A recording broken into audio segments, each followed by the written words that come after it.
Pues nada, buenas tardes a todos y a todas. Y bueno, agradecer a Enrique, agradecer que me haya dado la oportunidad en estos momentos tan especiales de la vida de todos, bueno, de poder compartir mi trayectoria en Doñana a través del apasionante mundo de la educación ambiental. Y bueno, pues esperamos a ver siempre este contacto virtual siempre es mucho más frío, evidentemente, y no estoy yo tampoco demasiado puesto en esto, ¿no? Pero vamos, intentaremos entre todos, pues, si no ese calor humano que requiere actividades de este tipo, pues por lo menos la cercanía también de vuestra atención y de vuestro interés por el tema, ¿no? Bueno, yo como ha dicho Enrique, llevo toda mi vida, toda mi vida profesional y casi vital vinculado con Doñana. No entiendo la vida prácticamente sin Doñana porque no he conocido otro mundo, realmente no he conocido otro mundo que no es ese mundo tan complejo y digamos que tan intenso como es el de Doñana. Llevo cerca de 34, 35 años desarrollando mi vida, no solamente mi trabajo, sino mi vida en Doñana. Y a lo largo de estos años, pues imaginaros las cantidades de vicisitudes y de cuestiones que he venido viendo y he venido experimentando, ¿no? Bueno, pues, como sabéis todo, este año Doñana cumple 50 años, bueno, el Parque Nacional cumple 50 años. El parque se creó por un decreto del 16 de octubre del 69 y a lo largo de este año o del año pasado, aunque no habíamos terminado del todo las actividades, de hecho se cerraron en febrero de este año, del 2020, se cerró la última actividad, aunque teníamos previstas otras actividades que por culpa de esta historia que nos está ocurriendo, pues se ha pospuesto probablemente o se ha suspendido totalmente. Se terminó con un congreso eh, que se llamó 50 años de Parque Nacional y por donde pasaron personas y personajes que han, digamos, que configurado esa apasionante gestión de Doñana en estos 50 años, gente además ya anciana y otra gente no tan anciana. Y lo más increíble de ese congreso, a pesar de que pasaron prácticamente todos los directores del Parque Nacional, de la Estación Biológica, directores de otros parques nacionales, responsables internacionales de la UICN, del Consejo de Europa, etcétera, etcétera, pasaron las organizaciones ecologistas, ganaderos, guardas, prácticamente todos, pues lo que quedó, la principal conclusión era la importancia de la educación ambiental. Fue algo brutal desde mi punto de vista. No sé si fue muy cosmético esa conclusión, porque también tengo la sensación de que Doñana, que ha sido una enorme escenario, un enorme escenario y un enorme laboratorio de ideas de aplicación de la educación ambiental en un espacio natural protegido, pues llevamos desde la crisis, de la famosa crisis de principio de la década del 2010, pues llevamos, en algunos ámbitos, en la universidad, en la investigación, ha habido pues recortes. Nosotros hemos recibido directamente liquidaciones. La educación ambiental en Doñana, que era un buque insignia, a partir de esa crisis, hubo una auténtica liquidación de recursos, de personas, absolutamente de todo. Y sin embargo, cuando se, mm, eh, eh, se concluye en aquel congreso que conmemoraba los 50 años, se dice que la educación ambiental es vital para la supervivencia, para la gestión de Doñana, algo que no deja de ser una gran paradoja. Como decía antes, Doñana ha sido casi desde el comienzo, desde que se creó un escenario privilegiado, iniciativas para el desarrollo de propuestas de educación ambiental. Yo creo que en ese sentido, Doñana ha sido pionero de muchas cosas, ha sido pionero en cuanto a la legislación ambiental. Os recuerdo la ley de Doñana del 78, la primera ley de un parque nacional en España. Había otros parques nacionales que fueron anteriores, pero realmente en temas de gestión, en temas de investigación, Doñana ha sido siempre pionera, incluso en temas ya como el desarrollo sostenible, en temas de investigación, en todos esos temas yo creo que desde el año 69 hasta los comienzos de Doñana fueron pues muy precarios en cuanto al personal, en cuanto a las infraestructuras que había, ¿no? He estado haciendo un recuerdo un poco de cuáles fueron los inicios de Doñana en temas de educación y bueno, me he encontrado con un libro que yo estuve coordinando, un estudio que estuvimos coordinando a principios del 2000, que se llamaba Educación y Desarrollo Sostenible, la educación ambiental en la comarca de Doñana. Este es un libro que os recomiendo mucho, muy vivamente, para todos los que quieran profundizar en la actividad educativa de Doñana, porque en él se recoge una enorme cantidad de metodología, de propuestas, de actividades, que a lo largo desde, bueno, pues de principios o finales de los 70 hasta la actualidad, el estudio se realizó en el 2002, o sea, hasta entonces, pues se recoge un poco pues todo ese bagaje. Yo más que un libro, más que un informe de profundización, es una catalogación de esas actividades, como un intento de rescate. Bien, pues en este libro, pues por ejemplo, he encontrado cosas como los inicios, los albores de la educación ambiental, no solamente de la educación ambiental, sino de la propia gestión. Los primeros 10 años, pues prácticamente la gestión del parque se reducía a una infraestructura básica que se encontraba además en Sevilla, no se encontraba ni en el territorio. Había apenas 7 guardas. Hoy en la actualidad, pues no sé exactamente cuántos guardas puede haber, pero entre el Parque Nacional y el Parque Natural podemos estar hablando de 70, 80 guardas, ¿no? O sea, imaginaros la diferencia. Y las primeras iniciativas parten precisamente de una persona que para mí ha sido muy importante, porque creo que mi inicio en Doñana tienen absolutamente que ver con ella, con Rosa Cintas, que, bueno, que fue la primera que se atrevió a montar una propuesta de educación ambiental en Doñana. Estamos hablando de los años 79, 80 del siglo pasado. Ella estaba estudiando, había terminado biología y de alguna forma le habían propuesto hacer su tesis doctoral precisamente sobre la educación ambiental en Doñana, para lo cual montó un programa experimental de visitas en el que, bueno, pues eran grupos muy pequeños, muy reducidos de niños, algunos de la comarca, otros de fuera de la comarca, y fueron las primeras actividades y fue, digamos, que el germen para el desarrollo ulterior de actividades.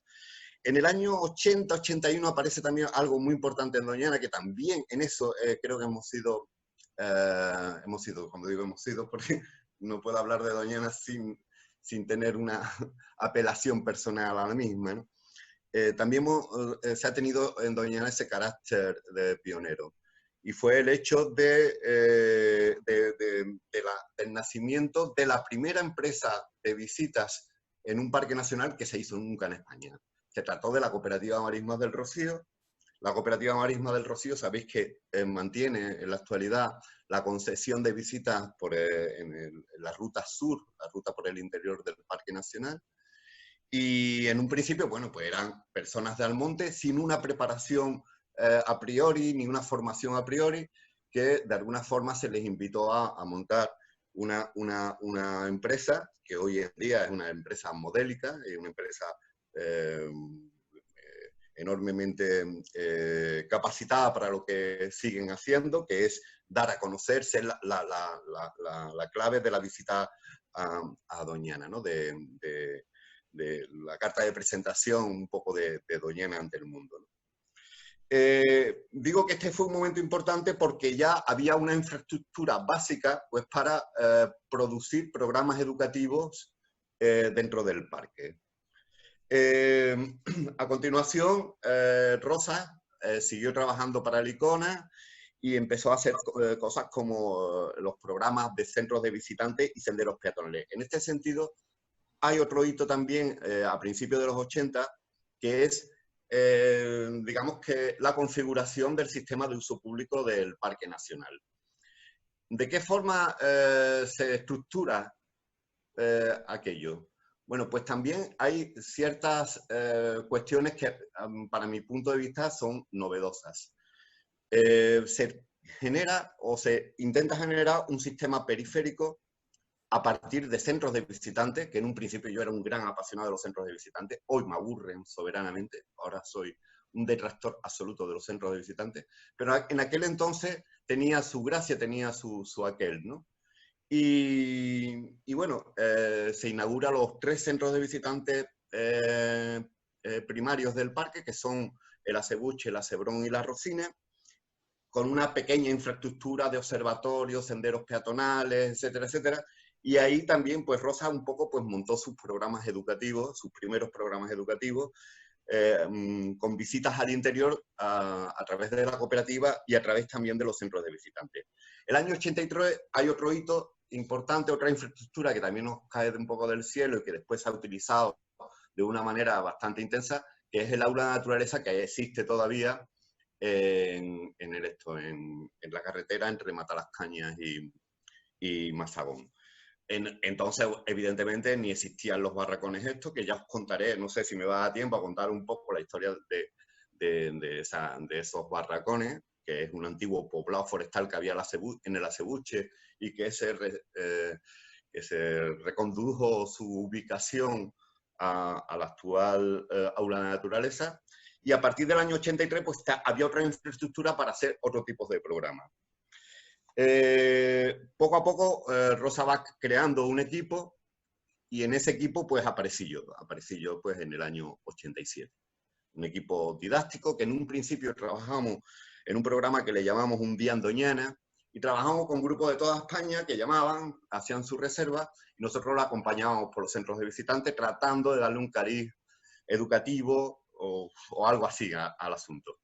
Entonces había, digamos que dentro de la educación ambiental en parques nacionales y en espacios naturales protegidos, había una cierta tensión entre distintas tendencias ideológicas, vamos a llamarle, se lo podía llamar también de otra forma, entre, digamos que una metodología que trataba de llevar o de aplicar un sistema científico o un modelo científico para su desarrollo in situ en el medio natural, y había ya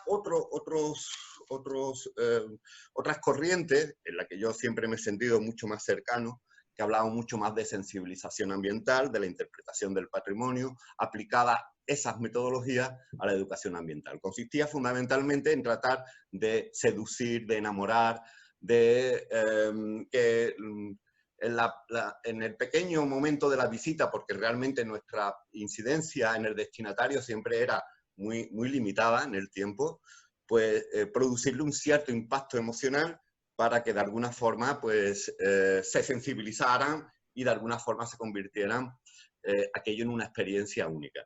Esas dos tendencias pues, han estado siempre ahí sobrevolando y hubo un programa en el año 88, 1988, que tuve la suerte de coordinar.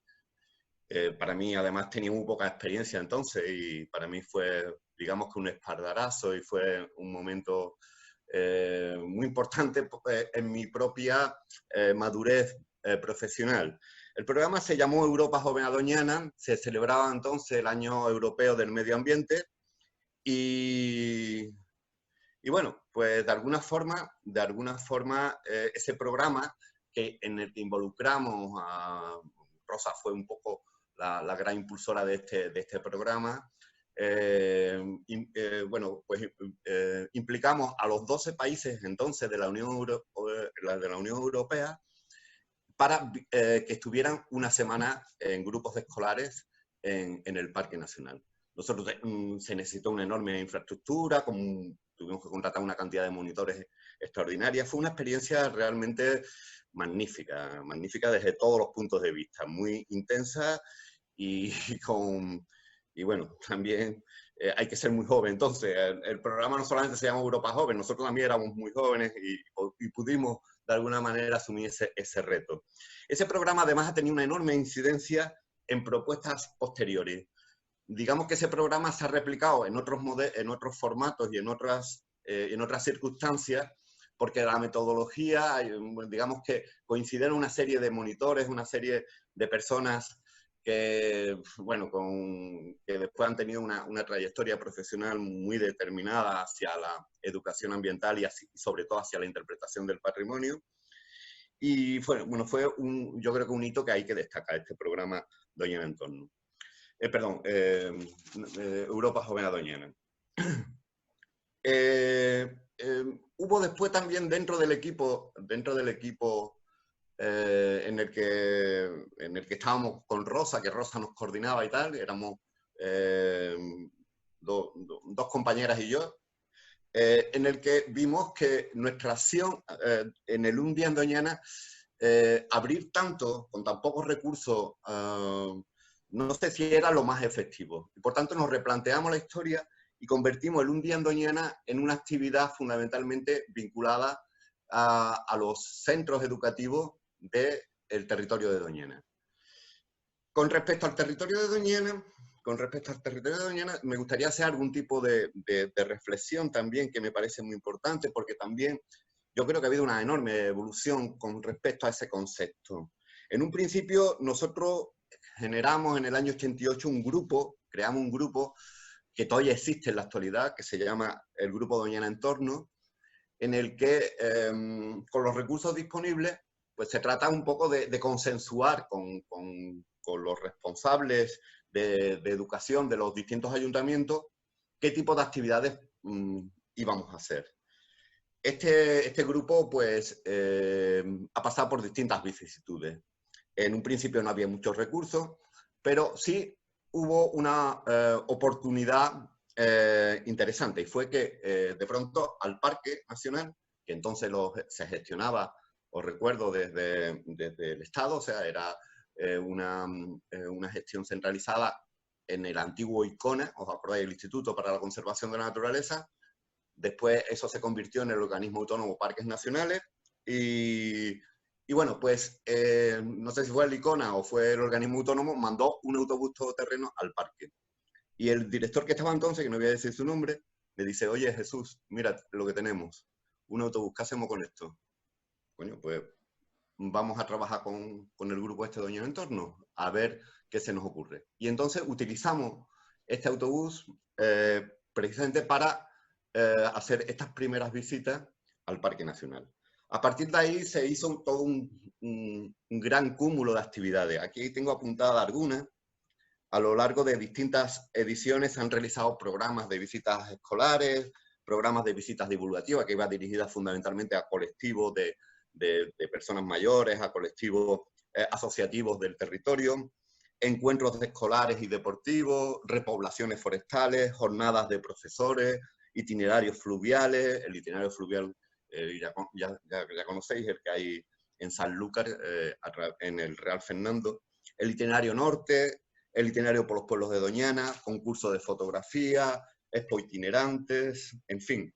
Juegos de simulación, que aquí lo tengo precisamente. Ese fue una actividad que se llama el juego de simulación del patronato del Parque Nacional de Doñana, con el que también, digamos que tratábamos de generar una serie de materiales para que desde la escuela se pudiera trabajar en temas relativos al Parque Nacional de Doñana.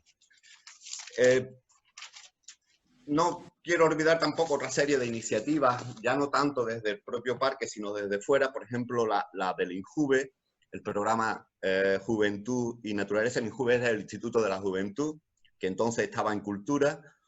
Hubo un convenio entre el ICONA y el Instituto de la Juventud en el año 84, estoy hablando, y empezó a desarrollarse pues campamentos y campos de trabajo en Doñana, utilizándose la famosa aula de naturaleza de la que antes os hablé. El Ayuntamiento de Sevilla también realizó, tenía su propia propuesta de educación ambiental en Doñana, que se llamaba Convivir con la Naturaleza, que eso después se convirtió en otro programa, digamos que emblemático, que es este que veis aquí. Es el primer programa que la Junta de Andalucía, que entonces no gestionaba el Parque Nacional, creó en Doñana y se llamó La Escuela en Doñana, además con una, digamos, con una imagen muy icónica. Y esta gente, o sea, la Escuela en Doñana trabajaba fundamentalmente más que esos aspectos sensoriales, esos aspectos interpretativos de los que yo antes comentaba, trabajaba más los temas de lo experimental en la naturaleza. Y trabajaba fundamentalmente, y por eso se llamaba la Escuela en Doñana, con metodologías escolares. En el año 2000, perdón, desde el año 95 al año 2000, y dentro del primer plan de desarrollo sostenible, el Parque Natural de Doñana, que entonces era una unidad administrativa totalmente distinta a la del Parque Nacional, ya sabéis que a partir del 2000 se convirtió, bueno, no exactamente en el año 2000, pero se convirtió en el Espacio Natural de Doñana. También tenía su programa. Este programa tuvo lo novedoso de que ya no solamente eran visitas de niños y tal, que están muy bien y creo que eso ha tenido una enorme repercusión en la población y ha cambiado muchas mentalidades y ha formado a muchos niños, a muchos jóvenes. Este programa tenía una vocación mucho más extensiva, mucho más proyectiva, ¿no? En el que se trabajaba con cazadores, se trabajaba con agricultores, se trabajaba también, o sea, se aplicaban metodologías de educación ambiental a distintos sectores socioeconómicos para producir también un cambio de actitud y creo que eso es algo que se perdió, que se quedó también en el año 2000, que de alguna manera deberíamos de rescatar y aplicar la educación ambiental a esos sectores. Otro programa yo creo que importante y también nace con una coyuntura, como todo en esta vida parece que las cosas no se planifican muchas veces, sino que surgen por generación espontánea. Pues hubo también una coyuntura muy interesante y es que había un problema con un poblado forestal que había en el Acebuche, un director lo quería trasladar o quería de alguna forma que ese poblado no estuviera ahí, porque de alguna forma pensaba que la planificación del centro de visitantes de la Acebuche no era la correcta con ese centro, con ese poblado, y ese poblado se construyó unos kilómetros más abajo en la actual aula de naturaleza. Y entonces también me dijeron lo mismo que con el autobusito con el autobús todoterreno. Me dijeron, aquí tienes una aula de naturaleza, aquí tienes unos alojamientos para niños y tal cual, ¿qué se te ocurre hacer? Entonces el año en donde estábamos era un año muy emblemático, estábamos hablando del año 92. Y hicimos un programa que le llamamos Aula Entorno, en el que también, y que también se tenía esas similitudes con el Europa Joven, lo que pasa es que no venían niños de Europa, sino que venían niños de distintos pueblos. Además venían niños de distintos pueblos de Doñana, compartiendo espacios durante una semana en el aula de naturaleza. Entonces esto, pues, de alguna forma, también tenía ese aspecto de interculturalidad, de conocimiento del territorio en toda su extensión. Y este año, en un principio, se aprovechó que en el año 92 había fondos para todo, para crear este programa. ¿Qué pasó? Que en el año 96, que después de la Expo, pues el programa desapareció porque era muy costoso. Pero a partir del programa del Parque Natural, de los fondos que había con el PDS, volvimos a reactivar ese programa. Y hasta el año 2010, 2011, aproximadamente, el programa está celebrando ininterrumpidamente. Han pasado en torno a más de 50.000 niños de los 14 pueblos del territorio de Doñana. Y yo creo que todavía muchos de estos niños que han pasado por allí, que ya son adultos y algo más, pues yo creo que de ahí tienen un recuerdo. ¿Por qué no se celebra ahora? Por lo que os he dicho antes. No es que la educación ambiental haya recibido recortes en Doñana, no, se lo han liquidado, se lo han cepillado del todo. Esa es la historia. En siguientes años, y sobre todo con la dificultad para encontrar medios y recursos para desarrollar todos estos programas que decíamos antes, y estoy haciendo un resumen, aunque parezca, no sé si me estoy poniendo muy pesado, pero de verdad que he hecho un resumen bastante escueto de toda la enorme experiencia de actividades que se han desarrollado en los años 90, en los años en la primera década de los años 2000, eh, y seguramente me deje por detrás muchas cuestiones, ¿no? Yo tendría que señalar también cosas tan importantes como algunas iniciativas como la del Grupo Armoradú. El Grupo Armoradú es un grupo de profesores del Instituto de Elías Doñana de Almonte, que llevan pues prácticamente más de 25 años desarrollando actividades de educación ambiental, aprovechando también el aula de naturaleza de una manera interrumpida, y han tenido una enorme incidencia también en mucha población de Almonte. Los programas de voluntariado, el voluntariado que comienza también, empezaba el Parque Natural de Doñana a desarrollarlos pues a finales del siglo pasado, pues hoy en día el voluntariado es esencial. Son programas que no son, en donde digamos que las actividades de educación ambiental son proactivas, generan una responsabilidad ciudadana con respecto a la conservación del medio. Y bueno, pues hay ya entidades como son SEO, como son WWF, que ya en los últimos 15, 20 años pues tienen una trayectoria de actividades de voluntariado, y hay toda una gran red de voluntariado. Recordad que cuando el incendio del año 2017, una de las cuestiones más impresionantes fue la respuesta social que hubo para tratar de colaborar en la restauración de la zona siniestrada, ¿no? Tengo que también que poner, tengo que hacer una cita con respecto también a la enorme colaboración de las empresas privadas, de emprendedores que ha habido en el territorio, donde, bueno, la crisis también se los ha llevado muchos por delante, realmente, pero incluso se creó hasta un sector turístico muy vinculado a esos programas de 3, 4 días en Doñana, que venían, bueno, que tenían una enorme demanda de colegios pues de toda España, ¿no? No sé, podría contar muchas más cosas seguramente.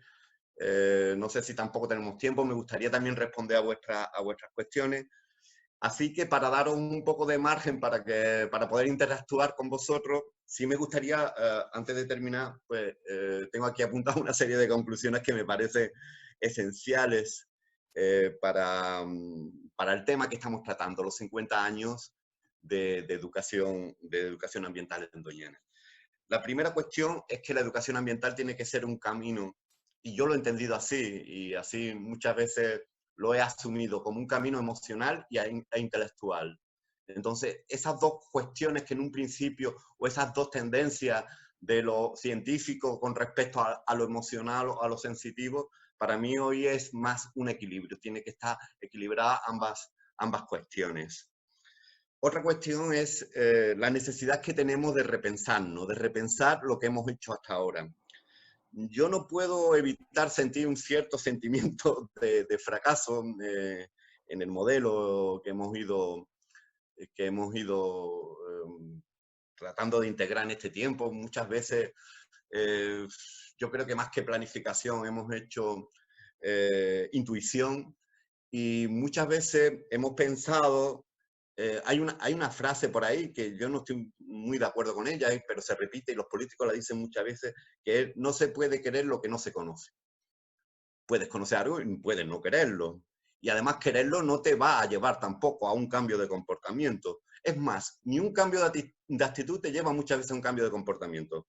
Yo recuerdo que en una de esos autobuses que venían al aula de la naturaleza con niños de toda la comarca, nosotros entendíamos, entendíamos bueno, que había sido una experiencia brutal para ellos, emocional.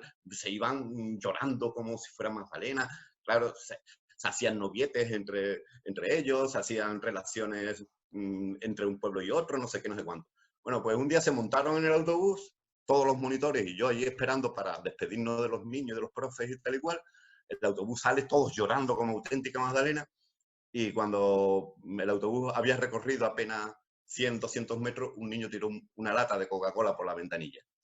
Entonces, bueno, son cosas que, bueno, es una anécdota, no deja de ser una anécdota, pero es cierto que muchas veces no hemos incidido en ciertos aspectos. Estoy muy de acuerdo con gente que tiene emprendedores de la comarca, gente con una sensibilidad muy especial que dicen que muchas veces el principal problema que tiene Doñana son las basuras. Hay basuras por todas partes. Es algo que no sé si es por nuestra mentalidad latina o no sé qué, pero no, nunca tenemos lo suficientemente en cuenta de esa relación que tenemos como seres humanos con nuestros residuos, ¿no? Entonces, bueno, con respecto a ese sentimiento de fracaso, tiene muchas veces que ver con la propia educación. Cuando tratas de eso, de generar algún tipo de cambio en la percepción de las personas, en el comportamiento de las personas, y cuando ves, pues, que, que las cosas tampoco, el mundo no ha mejorado mucho en los últimos 20 años, por lo menos desde mi perspectiva, ¿no? Yo creo que es muy importante que también mucha de nuestro esfuerzo, de nuestra, no sé, de nuestra actividad debe estar incardinado en la educación por la participación. Yo he tenido también la suerte también de cruzarme con uno de los procesos participativos más intensos que ha habido en el territorio de Doñana, que fue bueno, el proceso participativo para la elaboración del segundo plan de desarrollo sostenible. Aprendí mucho, aprendí enormemente, pero también aprendí a frustrarme mucho, porque el otro día lo comentaba con Enrique, la participación realmente es otro de esos aspectos que es realmente es, educar para la democracia, ¿no? Pues en los temas de medio ambiente yo creo que es básico que la gente realmente participe, por eso le doy tanta importancia en la actualidad a todo lo que tiene que ver con el voluntariado, ¿no? Hay otro tema que tenemos que plantearnos muy seriamente y es incluir cada vez más el tema del cambio climático. Lo hemos hecho, nosotros hemos tenido talleres sobre cambio climático, pero siempre de una forma un poco residual, y ahora mismo es el tema, ahora mismo es el tema. Más que el cambio climático, yo hablaría del cambio global, pero bueno, el cambio climático como uno de esos motores que más está repercutiendo probablemente y que más va a repercutir la humanidad. El problema con el cambio climático es que a lo mejor cuando empezamos a hacer los primeros programas hace 15 o 20 años, podíamos hablar de mitigación del cambio climático, podíamos hablar de luchar contra el cambio climático. Hoy yo creo que como están las cosas, lo más que podemos hablar es de adaptación al cambio climático. ¿Qué más cosas me podría decir? Bueno, el concepto ese que lo dejé ahí un poco ahí, en el aire, el concepto también territorial es muy importante, trabajar. Y hay otro tema que también me importa mucho ahora mismo y es el binomio cultura y ecología. Otra cosa en Doñana siempre, que si las aves, que si los ecosistemas, que si tal, cuando hay un socioecosistema sin el que no se puede entender absolutamente nada de lo que es Doñana en la actualidad. Y hemos sido muy reduccionistas con los aspectos culturales de Doñana, que son apasionantes y que además son los que realmente han formado el paisaje de Doñana, bueno, junto con realmente con el patrimonio natural tan impresionante que existe, ¿no? Bien, con respecto a ese concepto territorial en el que, por ejemplo, yo mismo he utilizado miles de veces la palabra entorno, es que el entorno realmente es un concepto bastante lo diré, paternalista, ¿no? Yo estoy aquí y tú estás en el entorno, tú estás fuera de... realmente aunque ya por propia deformación profesional lo sigo utilizando ese concepto, pero trato de huirlo como de la peste. El de entorno se sustituyó durante la elaboración del segundo PDS por otro que parecía bastante chulo, que era Comarca de Doñana. Lo de comarca es una entelequia. Realmente no existe la comarca de Doñana. Porque las comarcas, y eso me lo enseñó también uno de esos profesionales que colaboró con nosotros en ese proceso participativo, Javier Escalera, antropólogo de la Universidad Pablo Olavide, que colaboró muy cercanamente conmigo y con el equipo de participación, nos decía, las comarcas se generan de abajo hacia arriba, no de arriba hacia abajo. Preguntarle a la gente de dónde creen que son. ¿Hay alguien, por ejemplo, de Bollullos o de Moguer, o de, incluso si me apuráis, de Isla Mayor, incluso de Almonte, que le diga, ¿tú de dónde eres? Jamás te van a decir, soy de Doñana, soy de la comarca de Doñana. Sin embargo, si vas a Aracena, probablemente yo soy serrano, te puedan decir. Eso sí es una comarca realmente configurada. Después, otro problema que hay es que en la comarca de Doñana ya hay comarcas consolidadas. O sea, el condado de Huelva, los lugares colombinos, el Bajo Guadalquivir, el Aljarafe, son realmente territorios muy consolidados en el imaginario colectivo y en los sentimientos de la gente de sentirse, pues yo soy del Aljarafe, yo soy del condado, tal y cual. Entonces, eso no funciona. Mira que nos ofuscamos con esto de comarca, de tratar de que todo el mundo le llamara a esto comarca de Doñana. Sin embargo, hay un concepto en el que estamos trabajando en la Fundación en los últimos años, sobre todo a partir del 2013, que es el de Reserva de la Biosfera de Doñana. La Reserva de la Biosfera de Doñana, bueno, sabéis que la Reserva Biosfera, la Red de Reserva de la Biosfera, es un programa de la UNESCO, del programa Man and Biosphere. Es un programa en el que trata de consolidar todos esos aspectos culturales, esos aspectos socioeconómicos con los aspectos naturales, de conservación del medio natural. Y bueno, Doñana fue uno de los primeros lugares que fue Patrimonio de la Humanidad, fue Reserva de la Biosfera en el año 80. Pero, claro, solamente era reserva de la biosfera el Parque Nacional. Cuando se crea el Parque Natural también pasó a ser parte de la Reserva de la Biosfera. ¿Qué pasa? Que en la zonificación que hay en la Reserva de la Biosfera, la zona núcleo correspondía claramente al Parque Nacional. La zona tampón correspondía claramente al Parque Natural. Pero nos faltaba lo más importante, que era la zona de transición, que es donde realmente se consolida las reservas de la biosfera. En el año 2013 11 de los 14 ayuntamientos que estaban dentro de esa entelequia llamada Comarca de Doñana o llamada Entorno de Doñana, en pleno municipal decidieron que todo su término municipal pasara a formar parte de la Reserva de la Biosfera. Y desde ese momento yo creo que es muy importante dar a conocer a los ciudadanos, a las ciudadanas de todos estos municipios que viven ellos, no solamente que están cerca de un parque nacional y de un parque natural, sino que viven dentro de la Reserva de la Biosfera, una de las figuras emblemáticas en el mundo de la conservación, en el mundo de la gestión de los territorios, y es algo que se desconoce extraordinariamente y ya os digo que para mí es el reto que tengo en la actualidad y en el que estoy tratando de trabajar. Y yo me imagino que he dejado apenas 10 minutos, no sé si hay preguntas, he visto Bueno, que por ahí hay algún comentario, pero no sé, bueno, Enrique, tú pues me dices. muchísimas gracias, Jesús. Yo creo que hemos disfrutado todos mucho con tu charla. Aunque has dicho tú que no te gustaba la frase de lo que se conoce se quiere, yo creo que tú eres un gran ejemplo, un gran conocedor de Doñana y que además la quieres mucho, o sea que se te nota. O sea La que, quiero más que la conozco. sí. Bueno, mira, Venga. yo antes de pasar a hacerte las preguntas quería hacer un comentario. Yo creo que, bueno, este ciclo de conferencias yo creo que tenemos un buen nivel entre los conferenciantes, pero también afortunadamente un nivel entre los asistentes. Entonces, entre los asistentes, por ejemplo, está Rosa Cintas, que tú Sí, la has lo sé, la comentado, estoy la has viendo por ahí. comentado. Yo también le estoy haciendo, poniendo la pistola en el pecho. Rosa, ¿nos quieres comentar algo? Porque yo creo que pues, algo nos podrás decir. Un minuto. Tienes que activar el micrófono. Creo que está abajo a la izquierda el botón. ¿Hola? Sí, ¿Sí? ahora te oímos, Hola, ahora te Rosa. oímos, Rosa. Hola.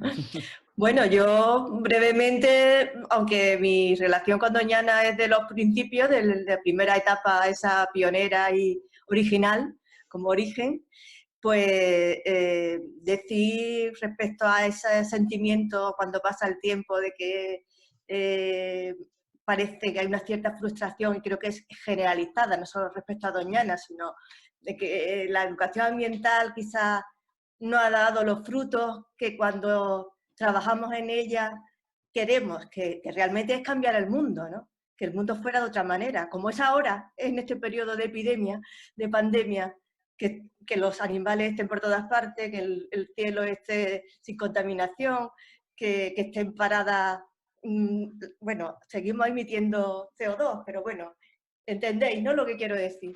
Entonces, hay ese sentimiento de que todos estos años hemos trabajado mucha gente y no hemos conseguido los objetivos, incluyendo en Doñana también, pero creo que la educación es un recurso que siempre vale para llegar a donde queramos llegar y que la educación ambiental sigue siendo necesaria, aunque digamos que se nos quede ese mal gusto en la boca, ¿no? Y bueno, pues los que estáis aquí, que creo que es un curso de doctorado, ¿no? Yo De sigo máster, bueno, sí. animando a trabajar en esta línea porque sigue siendo necesario, ahora quizás más que nunca. Cuando yo empecé había muchas amenazas, pero el cambio climático, como ya ha citado Jesús, estaba como muy lejos. Bueno, no estaba lejos, es que se pensaba que podía haber catástrofe, pero de otro tipo, como la nuclear, ¿no? Pero es que ahora lo tenemos encima. Entonces, bueno, yo lo único que puedo decir es que me siento feliz de haber trabajado en Doñana, de haber puesto mi granito de arena, me siento feliz de haber trabajado con Jesús y de que juntos hayamos puesto nuestro granito de arena de forma Pues conjunta. nada, Y animo a seguir en esta línea, en esta lucha. muchísimas gracias, Rosa. Esas propuestas tuyas pues nos animan a todos. También quería comentar que igual que estáis algunos de los que lleváis muchos años en Doñana trabajando en temas de educación ambiental, también deciros, que imagino que os va a gustar, que en el chat varias personas han dicho, pues yo soy uno de esos niños, uno de esos jóvenes que estuvo en Sí. el aula de la naturaleza, en el programa de Europa y todo eso. Varios lo han dicho. Así que bueno, que al final, aunque digamos que es un poco frustrante, pero mira, algo queda, ¿no? Algo queda. Que Sí, sí. 20 o 25 años después hay gente que, bueno, que sigue interesada en estos temas. Así que, No, mira, mira, incluso, Enrique, sí, haber muchas frustraciones porque realmente ves el mundo como está y cómo está la conservación y cómo están muchos aspectos. Yo me imagino que José María Galán también habló de la situación tan crítica en África, ¿no? Y con la biodiversidad y tal. Pero es cierto que estos programas han sido muy revolucionarios. No es porque lo hiciéramos nosotros, sino porque fue en un momento social, en un momento en España muy interesante. Antes, por ejemplo, cuando decía la ley de Doñana, la ley de Doñana del 78, 3 años casi después que murió el dictador, en pleno comienzo de la transición. Y como eso, todos esos programas que se desarrollaron de educación ambiental, realmente han pasado muchísima gente por ahí. Y, por ejemplo, en municipios como yo recuerdo una de las primeras reuniones que fuimos Rosa Cintas y yo a hablar con los profesores, vamos, nos querían correr a gorrazos, porque para ellos Doñana era prácticamente algo como, que no se vamos, toca. no, sí, un sitio tabú, era un sitio tabú, un sitio donde no se podía entrar, donde de alguna forma habían puesto muchas vallas y le habían quitado pues, a la gente bueno, el privilegio de disfrutarlo y tal. Y sin embargo, hoy en día pues hay profesores absolutamente integrados, absolutamente entregados a la educación ambiental, profesores que están trabajando en los institutos y con los que colaboramos asiduamente y es alucinante. Y no te puedes imaginar además la cantidad de gente que a partir de esos años empezaron a estudiar carreras. Por ejemplo, en Almonte hubo un gran boom con forestales. Fue algo Sí, sí. alucinante la cantidad de Muchos de gente que nuestros estudiaron alumnos vienen forestales a de partir de allí, haber sí. pasado muchos de ellos por esos programas, no solamente del Parque Nacional, sino también de las empresas o también de los propios profesionales que estaban en los colegios. Bueno, pues Da un poco de alegría ver que, hombre, algún pozo queda de vuestros programas. Sí, Mira, precisamente en esta serie larga de años, por ejemplo, me preguntaba Miguel Ángel Domínguez, preguntaba, dinos una iniciativa, un programa, alguna actividad con la que te quedes, que te haya dejado mejor sabor de boca. Eh, Europa Joven fue muy impactante para mí en todos los aspectos. Yo entonces era además un pipiolo y además una responsabilidad muy grande, ¿no? Pero quizás el aula en torno sí sea un programa que me quede todavía ese regusto de que de que se haya cortado una trayectoria de casi 20 años, ininterrumpida. Y tenía una incidencia en la comarca, todavía lo hablo con muchos profesionales, con muchos profesores, con muchas personas que han disfrutado de ese programa, que yo creo que ahora mismo es una carencia bastante importante. Así que quizá me quede con ese programa en el aula, ¿no? Sí, mira, también nos preguntaba Ana Belén, por ejemplo, sobre un aspecto muy concreto, que has dicho, he cambiado mi idea, mi visión sobre los centros de visitantes. Y ella te Sí, pregunta en sí. qué han cambiado y por qué. Bueno, yo empecé a trabajar en Doñana a partir también de una iniciativa que hoy en día sería impensable. Era un convenio entre el antiguo INEM, el Instituto Nacional del Empleo, y el INJUVE, el Instituto de la Juventud, y consistía en durante 3 meses te pagaban prácticamente como si fueras un profesional de primer nivel, y durante 3 meses estabas formándote. Fue la manera en la que yo entré en contacto con Rosa, además, a través de ese curso. En ese curso, además, entré en contacto con gente muy cercana a la interpretación del patrimonio, que era una disciplina que en España prácticamente no tenía desarrollado. Estoy hablando de finales de los 80, principios de los 90.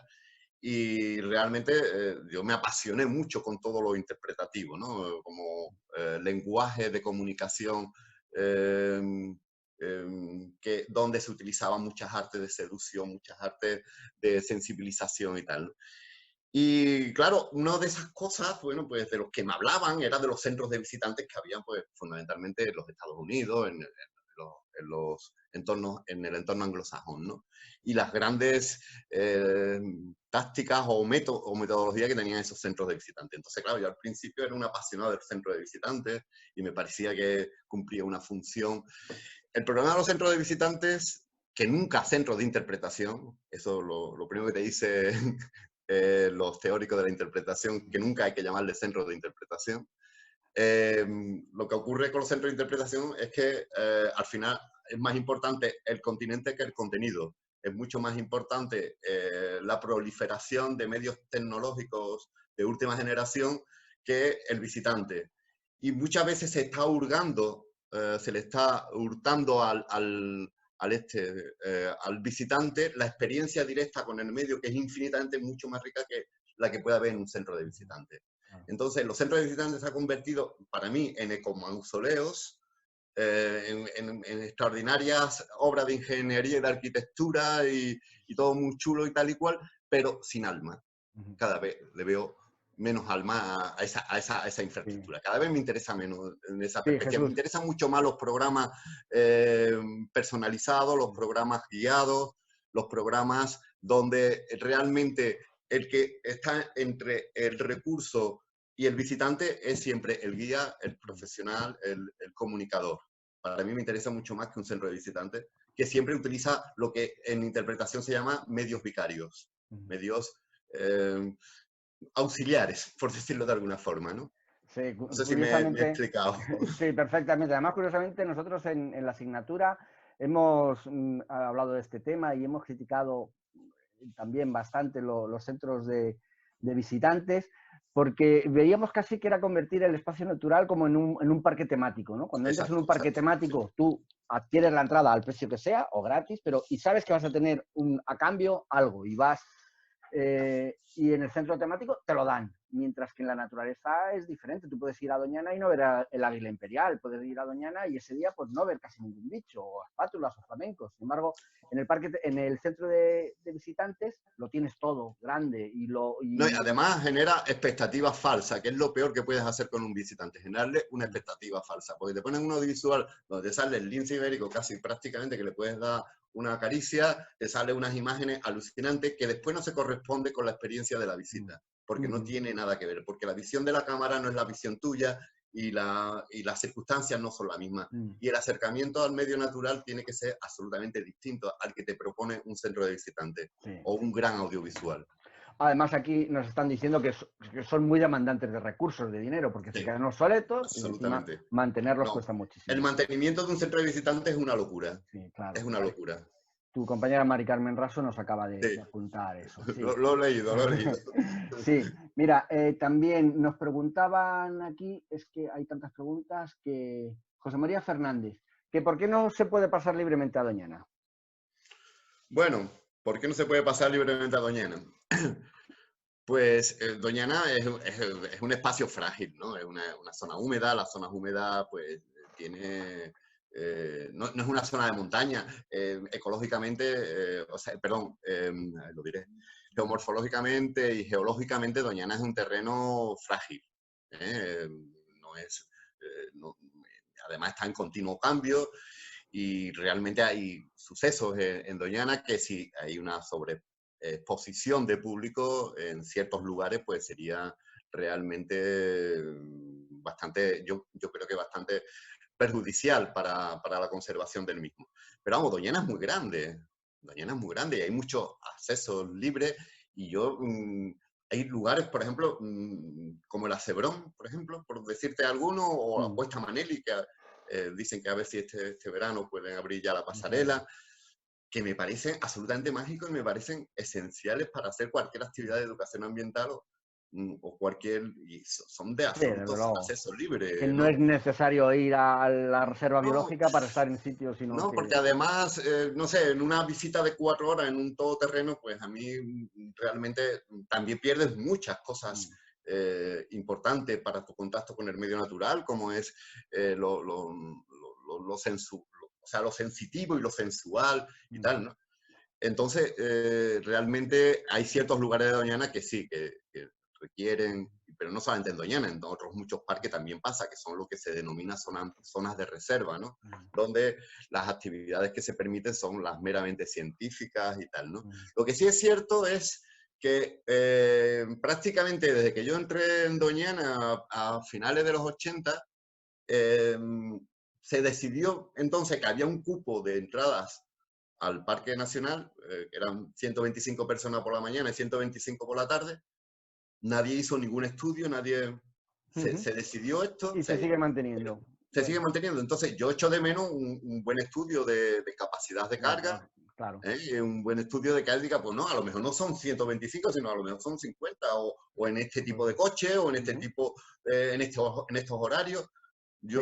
Eso, por ejemplo, es como una verdad universal que ha quedado ahí congelada en el tiempo, y después de 40 años, pues se mantiene un poco con la inercia, sí.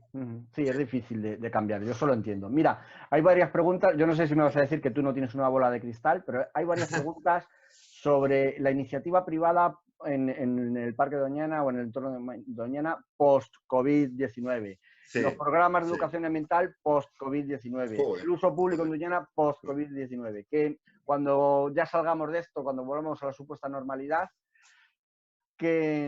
¿cómo ves tú todos estos aspectos de las empresas de turismo activo, los Bueno, ha salido incluso una noticia en la prensa ayer o antes de ayer, en la que de algunas formas incluso se apuesta por un turismo saludable que no requiere de espacios cerrados, huir de los centros de visitantes, y que de alguna forma el turismo o el ecoturismo en espacios naturales con pequeños grupos, que es un poco lo que hemos hemos dicho muchas veces, ¿no? Que tú no puedes hacer interpretación, ni puedes hacer sensibilización, ni puedes hacer educación con grupos más allá de 12 o 14 personas en el campo, ¿no?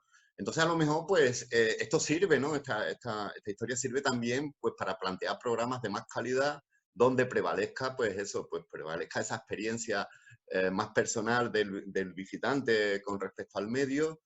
Y bueno, realmente, yo lo que pienso es que esto le está viniendo muy bien, este confinamiento le está viniendo genial al medio, ¿no? No solamente ya porque aparezcan jabalíes por las calles de Sevilla o por tal, ¿no? Sino porque me imagino que esto... Vamos, estoy deseando dar un paseo por el campo porque debe ser espectacular. José María nos comentaba lo mismo. José María nos decía lo mismo. Dice, bueno, lo triste es que tenga que ser por este motivo, ¿no? Que claro, en lugar de que fuéramos nosotros capaces de hacer estas paradas biológicas de una manera más espontánea, ¿no? Pero bueno, pero la verdad es que parece... A mí me gusta mucho esa expresión que has dicho de parada biológica. Esto es casi como una parada biológica, como pasa con los caladeros de cierta que hay que dejar especie, respirar, ¿no? A los ecosistemas. Me gusta. Mira, Menchu nos pregunta qué aspectos no se han tenido en cuenta en la educación ambiental en Doñana, en los programas de educación ambiental. ¿Cuáles? Muchos, no? Muchos. Muchos los he señalado ya. Por ejemplo, el tema de la basura. El tema de la basura es uno de los temas que menos se han tocado en Doñana, realmente. Yo recuerdo que hace muchos años, una de esas actividades del grupo Doñana Entorno era un encuentro de escolares en un pueblo. Venían niños de todos los pueblos a ese pueblo, ¿no? Por ejemplo, en Hinojo, y venían niños de Incla Mayor, de Bollullos, de Almonte, de tal. Y entonces, bueno, pues hacían sus actividades y tal y cual. Y vinieron 2 monitoras del Parque Nacional de las Islas Baleares, de Cabrera, vamos, Islas Baleares. Y entonces, bueno, pues vinieron a visitar Doñana y conocer Doñana y tal, y vinieron a nuestra actividad. Y cuando terminó, bueno, pues hice una pequeña reflexión con ella, le pregunté qué les había parecido la actividad. Y me dijeron, muy bien, nos ha gustado mucho, está muy bien este intercambio cultural, este intercambio entre niños de distintos pueblos, está muy bien, tal. Pero, ¿habéis fijado la cantidad de basura que habéis generado durante esta actividad? Entonces estoy hablando de los años 94, 95, todavía eran muchísimo menos sensibles a ese tipo de aspectos que tiene que ver con el comportamiento y tiene que ver también con la actitud con respecto a ciertas cuestiones, ¿no? Y yo creo que muy pocas veces se ha tratado este tema. Ahora con los voluntarios, precisamente una de las cuestiones que están incidiendo más es en la recogida de basuras en determinados lugares sensibles o críticos de Doñana, ¿no? Pero claro, pasa muchas veces que el voluntario normalmente ya son personas sensibilizadas. Llegar a una sociedad más cercana a los programas de Telecinco es más complicado, ¿no? Y es donde Rosa y yo estamos muy de acuerdo que nos sentimos muy frustrados por muchas cosas. Después yo creo que lo que he dicho también, lo del cambio climático es esencial. Vamos, o sea, esto ya no es ninguna broma, esto ya no es... no podemos seguir mariconeando con esto. Pero no estamos asistiendo, lo estamos o sea, protagonizando. Tenemos que incidir enormemente en esos aspectos de cambio climático. Y otra cuestión que me parece también vital es los temas territoriales, ¿no? Los temas de qué somos realmente, qué lazos nos están uniendo con Doñana, cuál es la relación de cada municipio con su parque nacional. Y lo digo fundamentalmente para que haya una conservación activa. También ahí, en ese sentido, los administradores, los gestores tienen que hacer también un ejercicio de mayor confianza en el ciudadano. Por eso os decía antes que para mí era tan importante la educación para la participación. Y claro, para la participación hay una triple regla. Hay que saber, hay que querer y hay que poder. Y esas 3 reglas para que se junte es muy complicado, ¿no? Y es un tema que también debemos trabajar desde la educación ambiental, yo creo. Sí, Pues mira, nos están comentando también de los aspectos culturales y patrimoniales del entorno, que es un poco lo que está... Yo soy de humanidades, además, a mí me interesa Sí. extraordinariamente los temas patrimoniales, lo que más me interesa. Vamos, de hecho, las últimas acciones formativas son todo, van en patrimonio natural, cultura, ecología y cultura, ecología y cultura. Vamos, Mira, eso para mí me apasiona, además. básico. Mira, dos últimas preguntas quería Sí. hacerte. Probablemente quede algo en el tintero, pero bueno, ya te va pasando el tiempo. Una es cómo llegar, creo que has hablado de algún programa, a programas de educación ambiental en el que el público objetivo sean pues cazadores, agricultores, bueno, no los típicos orientados a los niños, sino otro tipo de educación ambiental. ¿Qué nos puedes contar de esto? Bueno, ya os he comentado que en el año 95 hubo un programa de educación ambiental del Parque Natural con fondos del primer Plan de Desarrollo Sostenible que desarrolló este tipo de actividades, que a mí me pareció, bueno, me pareció extraordinario y me pareció una trayectoria que hubo que continuar, pero no se ha hecho. Realmente es un público objetivo esencial para trabajar con ellos. Es complicado, muy complicado. Por ejemplo, con los temas del rocío sí se está trabajando muy bien. La Asociación de Guías de Doñana, donde uno de sus líderes, por decirlo de alguna forma, es José María Galán, lleva unos años junto con el Parque Nacional, con Teresa Agudo, están trabajando muy cercanamente a las hermandades fundamentalmente las hermandades que pasan por el parque, que son la mayoría realmente, tanto solo las de Huelva y no todas, que también hay gente que pasan por el Camino de Mover.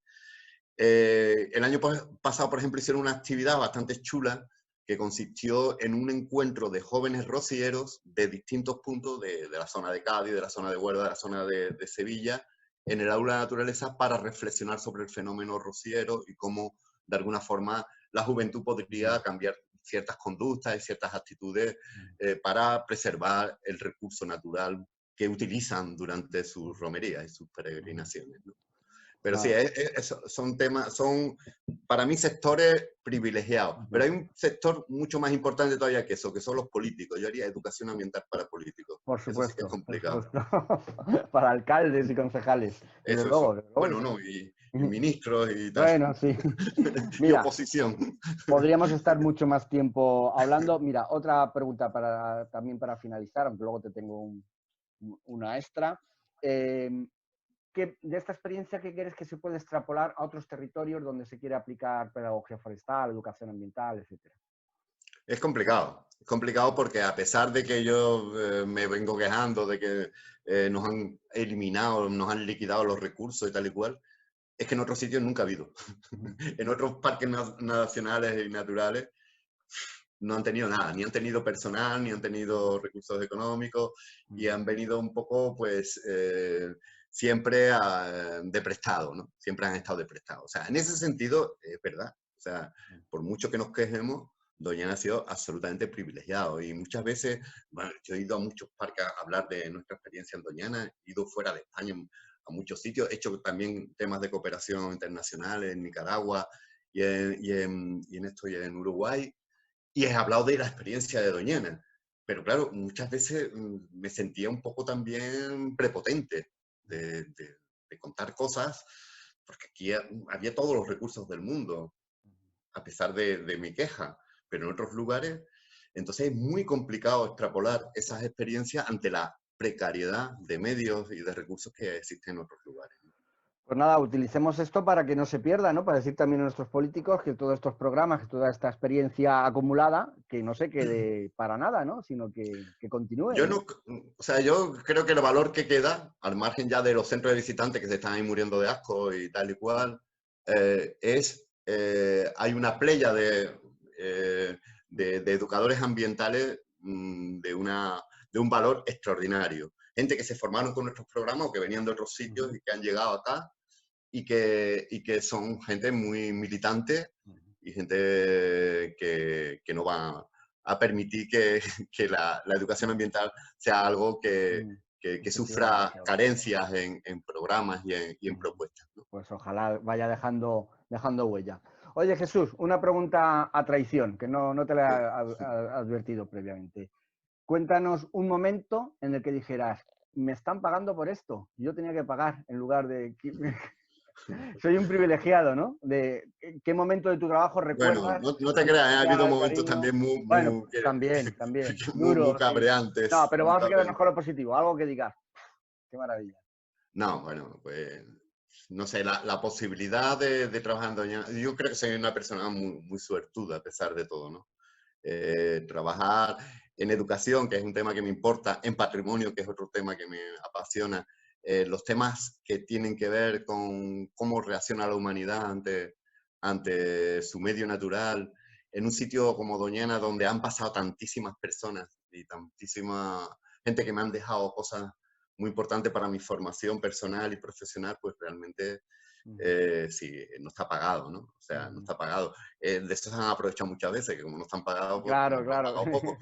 Y después, pues yo creo que yo tengo un estatus ya, bueno, normal, pero veo que, y me apena extraordinariamente, hablando con guías, con gente que trabajan para, con mucha precariedad en Doñana y tal y cual, que hemos ido para atrás. Hemos ido absolutamente para atrás.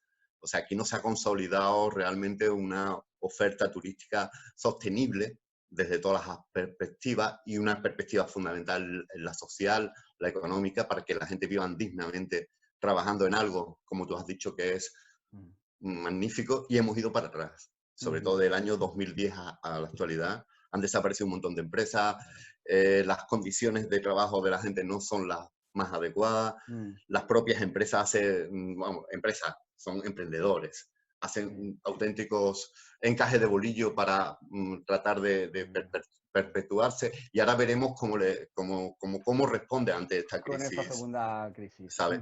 Entonces, bueno, pues realmente sí, mucha suerte, pero también de eso se han aprovechado Sí, seguro. mucha otra gente. Bueno, lo que dijeras aquí no lo íbamos a decir fuera, pero era por ver cómo habías disfrutado de tu profesión, No, pero he disfrutado mucho, de que realmente he disfrutado mucho. Sí. Pues nada, y también para animar a los más jóvenes, pero que bueno, que va a haber dificultades sin sabores, pero que bueno, que es un enfoque de la profesión o de las profesiones, hay ambientólogos, forestales, gente de turismo, pues bueno, que vean que la educación ambiental y el uso público de espacios naturales protegidos, pues bueno, pues tiene su futuro, ¿no? Esperemos que sí. Pues nada, Jesús, a ti darte de nuevo las gracias, a ti. Ha sido muy interesante. Estas reuniones telemáticas son un poco frías porque no hay aplausos ni nada, pero date por aplaudido.